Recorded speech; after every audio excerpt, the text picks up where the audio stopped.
And now Chapter 8, the Story of Pingala.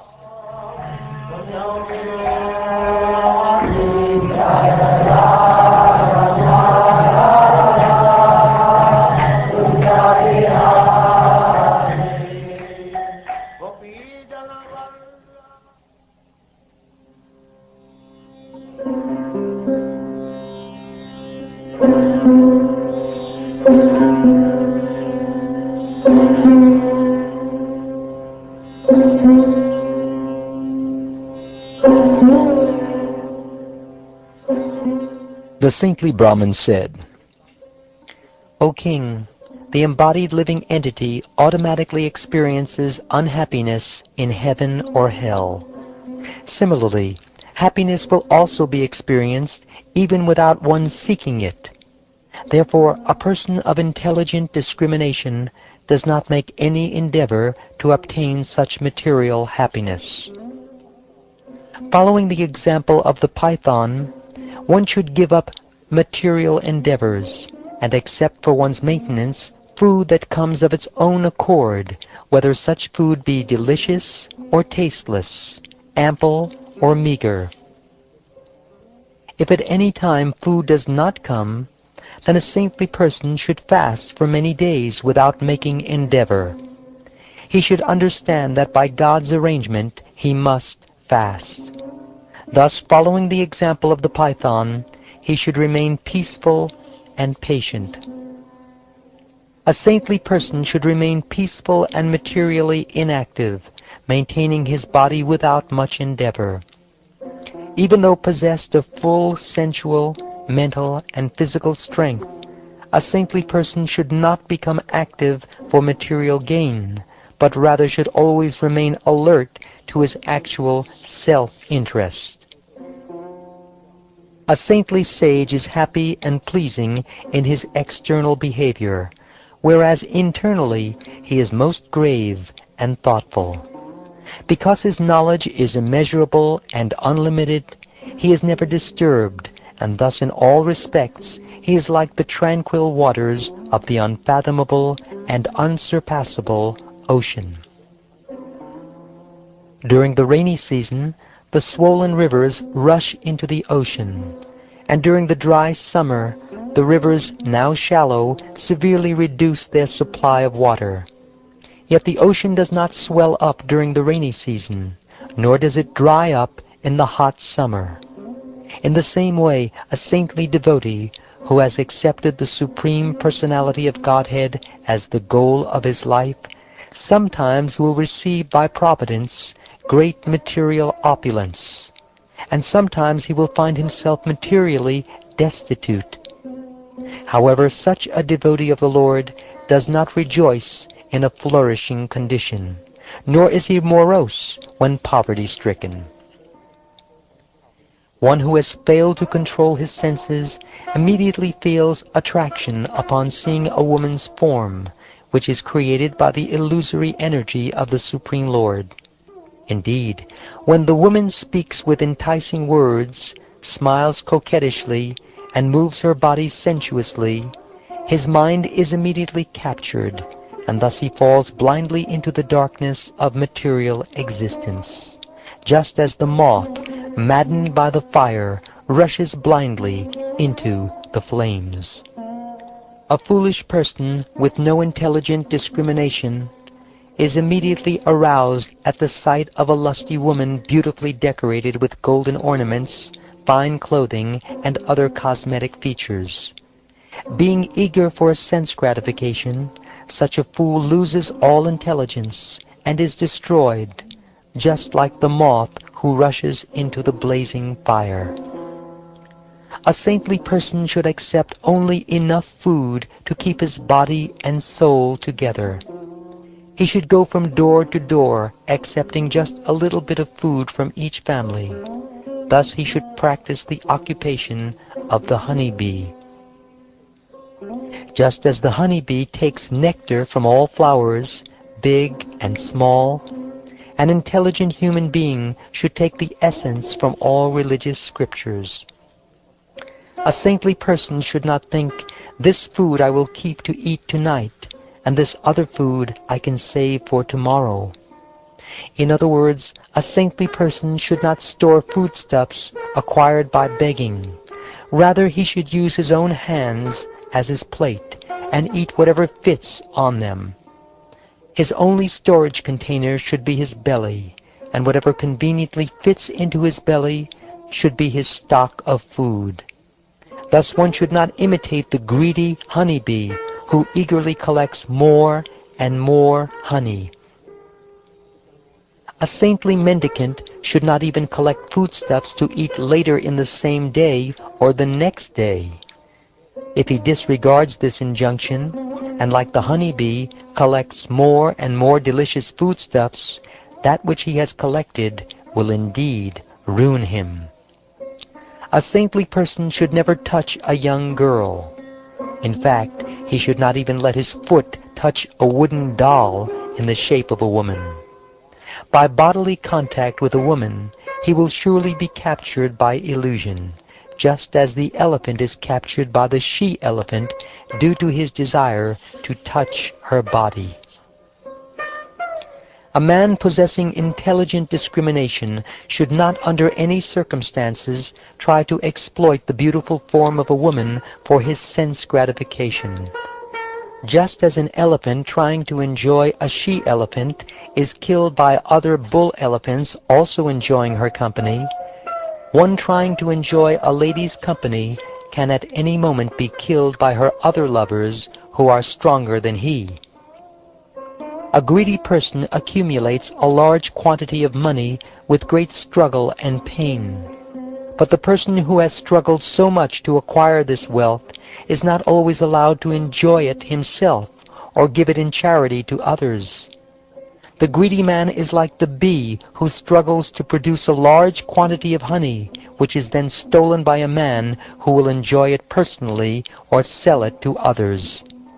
No matter how carefully one hides his hard-earned wealth or tries to protect it, there are those who are expert in detecting the whereabouts of valuable things, and they will steal it. Just as a hunter takes away the honey laboriously produced by the honeybees, similarly saintly mendicants, such as brahmacharis and sannyasis, are entitled to enjoy the property painstakingly accumulated by householders dedicated to family enjoyment. A saintly person dwelling in the forest in the renounced order of life should never listen to songs or music promoting material enjoyment. Rather, a saintly person should carefully study the example of the deer who is bewildered by the sweet music of the hunter's horn, and thus is captured and killed. Becoming attracted to the worldly singing, dancing, and musical entertainment of beautiful women, even the great sage Rishasringa, the son of Mrigi, fell totally under their control, just like a pet animal. Just as a fish, incited by the desire to enjoy his tongue, is fatally trapped on the fisherman's hook, similarly, a foolish person is bewildered by the extremely disturbing urges of the tongue, and thus is ruined. By fasting, learned men quickly bring all of the senses, except the tongue, under control, because by abstaining from eating, such men are afflicted with an increased desire to gratify the sense of taste. Although one may conquer all of the other senses, as long as the tongue is not conquered, it cannot be said that one has controlled his senses. However, if one is able to control the tongue, then one is understood to be in full control of all the senses. O son of kings, previously, in the city of Vidya, there dwelled a prostitute named Pingala. Now please hear what I have learned from that lady. Once that prostitute, desiring to bring a lover into her house, stood outside in the doorway at night, showing her beautiful form. O best among men, this prostitute was very anxious to get money, and as she stood on the street at night, she studied all the men who were passing by, thinking, "Oh, this one surely has money. I know he can pay the price, and I am sure he would enjoy my company very much." Thus she thought about all the men on the street. As the prostitute Pingala stood in the doorway, many men came and went, walking by her house. Her only means of sustenance was her house of prostitution, and therefore she anxiously thought, maybe this one who is coming now is very rich. Oh, he is not stopping, but I am sure someone else will come. Surely this man who is coming now will want to pay me for my love, and he will probably give lots of money. Thus, with vain hope, she remained leaning against the doorway, unable to finish her business and go to sleep. Out of anxiety, she would sometimes walk out toward the street, and sometimes she went back into her house. In this way, the midnight hour gradually arrived. As the night wore on, the prostitute, who intensely desired money, gradually became morose, and her face dried up. Thus, being filled with anxiety for money, and most disappointed, she began to feel a great detachment from her situation, and happiness arose in her mind. The prostitute felt disgusted with her material situation, and thus became indifferent to it. Indeed, detachment acts like a sword, cutting to pieces the binding network of material hopes and desires. Now please hear from me the song sung by the prostitute in that situation. O King, just as a human being who is bereft of spiritual knowledge never desires to give up his false sense of proprietorship over many material things, similarly, a person who has not developed detachment never desires to give up the bondage of the material body. The prostitute Pingala said, "Just see how greatly illusioned I am. Because I cannot control my mind, just like a fool, I desire lusty pleasure from the most insignificant man. I am such a fool that I have given up the service of that person who, being eternally situated within my heart, is actually most dear to me. That most dear one is the Lord of the universe, who is the bestower of real love and happiness, and is the source of all prosperity. Although he is in my own heart, I have completely neglected him. Instead, I have ignorantly served insignificant men who can never satisfy my real desires, and who have simply brought me unhappiness, fear, anxiety, lamentation, and illusion. Oh, how I have uselessly tortured my own soul! I have sold my body to lusty, greedy men, who are themselves objects of pity. Thus practicing the most abominable profession of a prostitute, I hope to get money and sex pleasure. This material body is like a house in which I, the soul, am living. The bones forming my spine, ribs, arms, and legs are like the beams, cross beams, and pillars of the house, and the whole structure, which is full of stool and urine, is covered by skin, hair, and nails. The 9 doors leading into this body are constantly excreting foul substances. Besides me, what woman could be so foolish as to devote herself to this material body, thinking that she might find pleasure and love in this contraption? Certainly in this city of Vidya, I alone am completely foolish. I neglected the Supreme Personality of Godhead, who awards us everything, even our original spiritual form, and instead I desire to enjoy sense gratification with many men. The Supreme Personality of Godhead is absolutely the most dear one for all living beings, because he is everyone's well-wisher and Lord. He is the Supreme Soul situated in everyone's heart. Therefore, I will now pay the price of complete surrender, and thus purchasing the Lord, I will enjoy with him just like Lakshmi Devi. Men provide sense gratification for women, but all these men, and even the demigods in heaven, have a beginning and an end. They are all temporary creations and will be dragged away by time. Therefore, how much actual pleasure or happiness could any of them ever give to their wives? Although I most stubbornly hope to enjoy the material world, Somehow or other detachment has arisen in my heart, and it is making me very happy. Therefore, the Supreme Personality of Godhead, Vishnu, must be pleased with me. Without even knowing it, I must have performed some activity satisfying to him. A person who has developed detachment can give up the bondage of material society, friendship, and love, and a person who undergoes great suffering gradually becomes, out of hopelessness, detached and indifferent to the material world. Thus, due to my great suffering, such detachment awoke in my heart.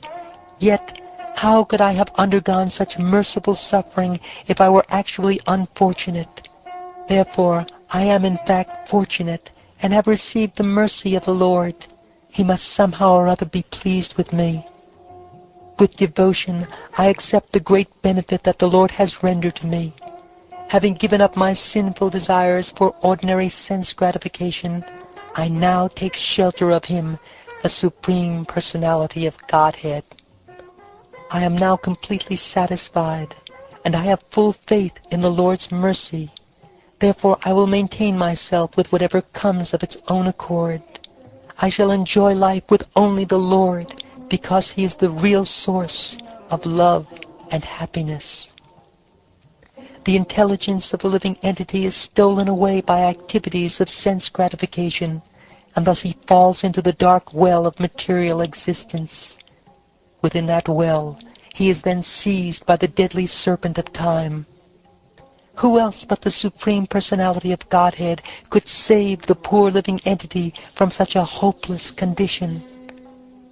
When the living entity sees that the entire universe has been seized by the serpent of time, he becomes sober and sane, and at that time detaches himself from all material sense gratification. In that condition, the living entity is qualified to be his own protector.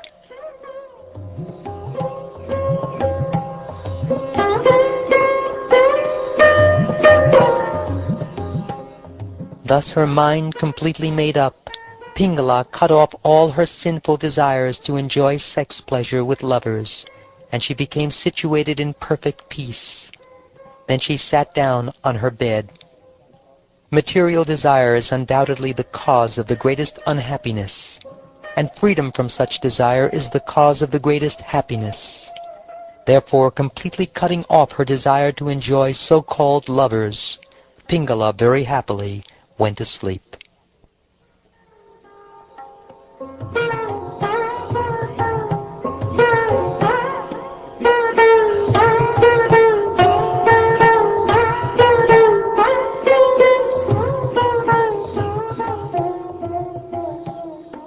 Thus ends the 8th chapter of the 11th canto of the Śrīmad-Bhāgavatam, entitled The Story of Pingala.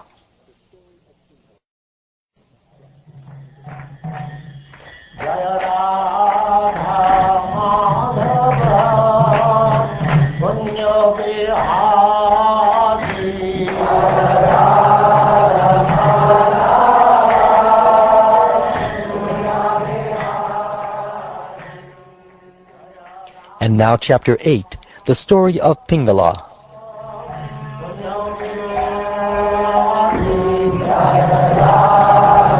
One's maintenance, food that comes of its own accord, whether such food be delicious or tasteless, ample or meager. If at any time food does not come, then a saintly person should fast for many days without making endeavor. He should understand that by God's arrangement he must fast. Thus, following the example of the python, he should remain peaceful and patient. A saintly person should remain peaceful and materially inactive, maintaining his body without much endeavor. Even though possessed of full sensual, mental, and physical strength, a saintly person should not become active for material gain, but rather should always remain alert to his actual self-interest. A saintly sage is happy and pleasing in his external behavior, whereas internal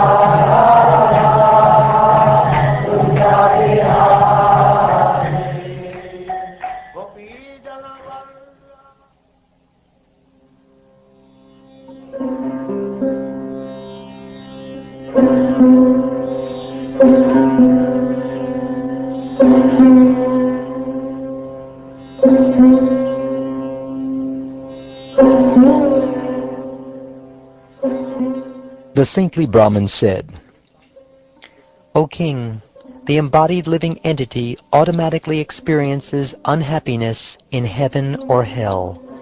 Similarly, happiness will also be experienced even without one seeking it. Therefore, a person of intelligent discrimination does not make any endeavor to obtain such material happiness."